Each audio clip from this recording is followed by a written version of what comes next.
दृक पंचाग के अनुसार कार्तिक मास के शुक्ल पक्ष की प्रतिपदा 1 नवंबर की शाम 6:16 से शुरू हो गई, जो कि 2 नवंबर को रात 8:21 पर समाप्त होगी।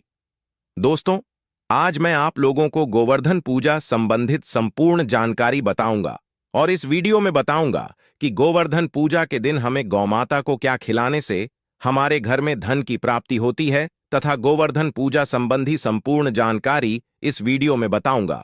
अपना कम से कम 8 से 10 मिनट का बहुमूल्य समय जरूर देना, फिर आपको को समझ में आ जाएगा हमें जो है गोवर्धन पूजा क्यों करनी चाहिए और हमें गौ माता को इस दिन अंकुर क्यों खिलाना चाहिए। वीडियो को ध्यान से देखना, हमारे चैनल में बने रहना, आपको संपूर्ण जानकारी इसी चैनल में प्राप्त होगी। दोस्तों, इस बार दिवाली की तिथि की वजह से गोवर्धन पूजा की तारीख को लेकर कंफ्यूजन बना हुआ है और लोगों में असमंजस है कि गोवर्धन पूजा 1 नवंबर को मनाई जाएगी या फिर 2 नवंबर को। ऐसे में दोस्तों, सबसे पहले जानते हैं गोवर्धन पूजा कब है 2024 में और गोवर्धन पूजा का शुभ मुहूर्त क्या है।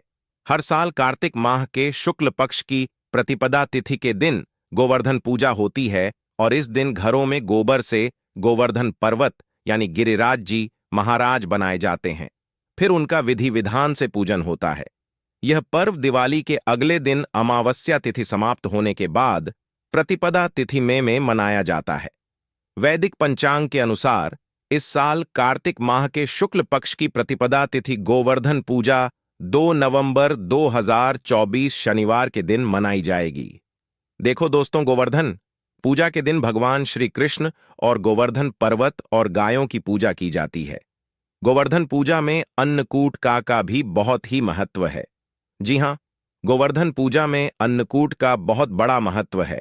अन्नकूट का भोग भी सामर्थ्य अनुसार जरूर लगाना चाहिए।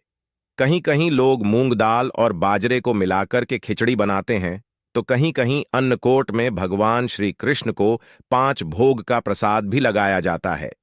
इस प्रक्रिया को अन्नकूट कहा जाता है। दोस्तों, आइए जानते हैं गोवर्धन पूजा पर चढ़ाए जाने वाले अन्नकूट प्रसाद का 56 भोग के बारे में, अर्थात इसका क्या महत्व है। अगर आज की वीडियो आप मिस करते हैं तो फिर सारी जिंदगी आप इस प्रकार की जानकारी को पाने से वंचित रह जाएंगे, क्योंकि कोई भी आपको अनाजों का मिश्रण होता है।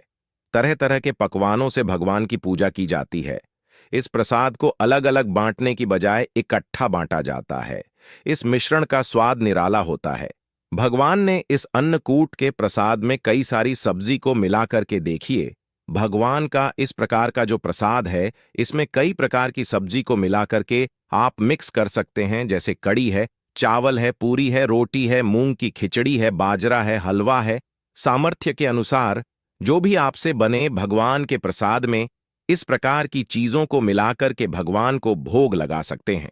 आइए जानते हैं अन्नकूट की कथा की शुरुआत। तो कुछ कथाओं में इस प्रसाद के बारे में कहा गया है कि जब भगवान कृष्ण ने देवराज इंद्र के घमंड को चूर करते हुए गोवर्धन पर्वत की पूजा की और इंद्र ने गुस्से में बहुत ही ज्यादा वर्षा की, तब भगवान श्री कृष्ण ने समुचित वृंदावन वासियों को लेकर गोवर्धन पर्वत के नीचे आ गए थे और इसी पर्वत के नीचे लगातार 7 दिन बिताए थे। इस दौरान सभी ने अपने साथ लाए हुए जो खाद्य सामग्री, जितने भी वहां के रहने वाले लोग थे, सभी ने खाद्य सामग्री लाए और दोनों को मिलाकर के बांट करके आपस में खाया। इसका स्वाद इतना ज्यादा अद्भुत था कि इसे खाने के लिए स्वयं भगवान कृष्ण ललचा गए थे। बाद में वह अन्नकूट प्रसाद के रूप में गोवर्धन पर्वत को भोग लगा करके खाया जाने लगा। खुद भगवान कृष्ण ने सुप्रियनंद कूट उत्सव मनाने की आज्ञा दी। दोस्तों, हमारे चैनल के इस वीडियो में जानते हैं कि गोवर्धन पूजा किस प्रकार से की जाए। दोस्तों, अब आप लोगों को अन्नकूट के बारे में जानकारी प्राप्त हो गई है। अब गोवर्धन पर्वत की किस प्रकार से पूजा की जाए, तो गोवर्धन पूजा करने के लिए आपको सबसे पहले घर के आंगन में गोबर से गोवर्धन का चित्र बनाएं। इसके बाद रोली चावल खील, बताशे, जल, दूध, पान, केसर, फूल और दीपक जलाकर के गोवर्धन भगवान की पूजा करें।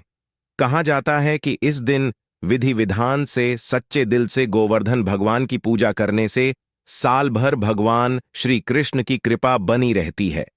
चलिए इस वीडियो में आप लोगों को गोवर्धन पर्वत से जुड़ी हुई संपूर्ण जानकारी बताऊंगा दोस्तों। इस वीडियो में आप लोगों को बताऊंगा कि हम जो है गोवर्धन पर्वत की पूजा क्यों करते हैं। साथ ही साथ में गोवर्धन पूजा की जो कथा बताऊंगा, इस कथा को अगर कोई भी व्यक्ति सच्चे मन से सुनता है तो ऐसे व्यक्ति के जीवन में चल रही सभी प्रकार के कष्ट तत्काल समाप्त होते हैं। ऐसे व्यक्ति की सभी प्रकार की मनोकामनाओं की पूर्ति होती है। ऐसा माना जाता है, इस कथा को अगर सच्चे मन से सुने तो कोई भी आपकी मनोकामना हो, चाहे कितनी भी बड़ी मनोकामना हो, वह मनोकामना की पूर्ति हो जाती है। आइए जानते हैं हमारे YouTube 1 के लोगों को गोवर्धन पर्वत की पूजा करने के लिए प्रेरित किया था। तभी से भक्तजन इस पर्वत की पूजा करते हैं।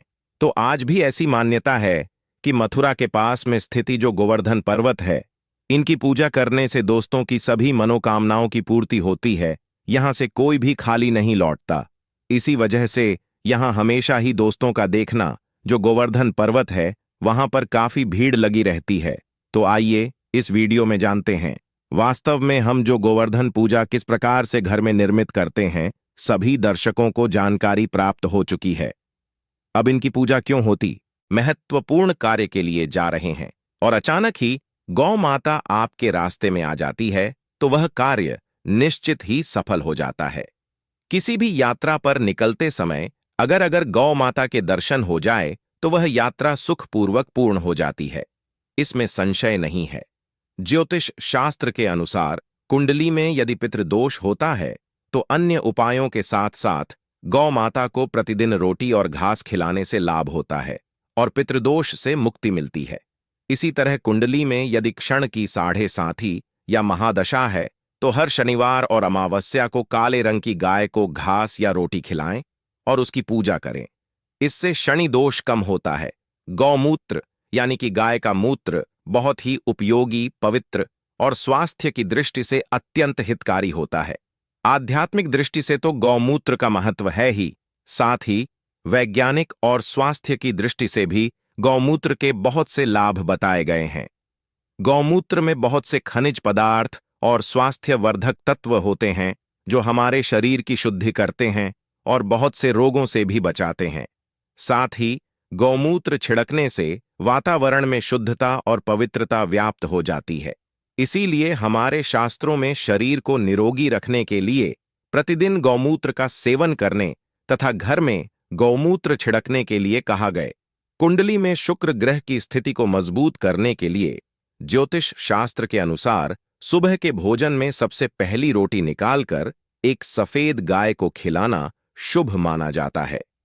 अगर आपकी कुंडली में बुध ग्रह कमजोर है या आपको किसी कारण इसके दुष्प्रभाव झेलने पड़ रहे हैं तो हर बुधवार के दिन गाय को हरा चारा खिलाना शुरू कर दें। इससे बुध से जुड़े दुष्प्रभाव दूर होंगे और आपको तमाम समस्याओं का हल मिल जाएगा। अगर कुंडली में मंगल दोष है जिसके कारण आपके जीवन में कई तरह की परेशानियां हैं तो लाल रंग की गाय की सेवा करें। मंगलवार के दिन गाय का पूजन करें और उसे गुड़ और चने आदि खिलाए। बृहस्पति ग्रह को जीवन के सभी मांगलिक कार्यों का कारक माना जाता है। ऐसे में अगर किसी व्यक्ति के जीवन में विवाह आदि मांगलिक कार्यों में विघ्न निर्माण हो रहे हैं तो उन लोगों को कुंडली में बृहस्पति ग्रह की स्थिति को मजबूत करने के लिए रोटी पर गुड़ और चने रखकर गाय को खिला देना चाहिए। इससे आपको शुभ परिणाम प्राप्त होते हैं। अगर घर में अशांति है, लड़ाई झगड़े होते रहते हैं तो घर में सुख शांति बनाए रखने के लिए घर के अंदर गाय के गोबर से बने उपले को जलाना चाहिए और उसका धुआं संपूर्ण घर में फैलाना चाहिए। इससे घर की नकारात्मक ऊर्जा नष्ट होती है और सकारात्मक ऊर्जा में वृद्धि होती है। गाय के दूध, दही, घी, गोबर और गौमूत्र से बनने वाले मिश्रण को पंचगव्य कहते हैं। पंचगव्य को पापनाशक कहा जाता है और हिंदुओं की धार्मिक विधि प्रायश्चित करने में इसका उपयोग किया जाता है। पंचगव्य को बनाने वाली सभी वस्तुएं अत्यंत उपयोगी होती हैं, जो स्वास्थ्य के लिए लाभदायक तो है ही, साथ ही औषधीय गुणों से भरपूर है। दोस्तों, अगर आपके द्वार पर गौमाता आती है तो उसे बिना रोटी खिलाए जाने मत देना, नहीं तो आपको दुर्भाग्य का सामना करना पड़ेगा, क्योंकि जिसके द्वार से गाय बिना कुछ प्राप्त किए लौट जाती है उसके घर से लक्ष्मी भी चली जाती है। प्रत्येक स्त्री को प्रतिदिन गाय के लिए एक रोटी बनानी चाहिए और प्रेम से गौ माता को खिलानी चाहिए। इससे गौ माता का आशीर्वाद प्राप्त होता है और मन की इच्छाएं पूर्ण होती हैं। कुछ लोग गौ माता को बासी भोजन अथवा झूठ खिला देते हैं। इसे शास्त्रों में पाप माना गया है। गाय एक शाकाहारी और पवित्र पशु है, इसीलिए गाय के भोजन में कभी मांस, अंडे आदि चीजें नहीं डालनी चाहिए। ऐसा करने से महापाप लगता है। यदि आपकी कुंडली में चंद्र दोष है और जिसके कारण लगातार परेशानी उठानी पड़ रही है, तो आप यह एक उपाय जरूर करें। रोटी पर सफेद मक्खन, नमक और घी लगाकर गौ माता को खिला दें। यदि क्षण दोष है तो आटे में थोड़े काले तिल मिलाकर रोटी बनाकर गौ माता को खिला दें। इससे शनि दोष समाप्त होता है। मंगल दोष को दूर करने के लिए रोटी पर हल्दी लगाकर गाय को खिलाना चाहिए। अगर घर में धन की समस्या है तो गुरुवार के दिन गाय को केले का फल खिलाना चाहिए। इससे दरिद्रता दूर होती है। दोस्तों, गौ माता के पीठ पर एक उभरा हुआ को कुबड़े सूर्य केतु होते हैं।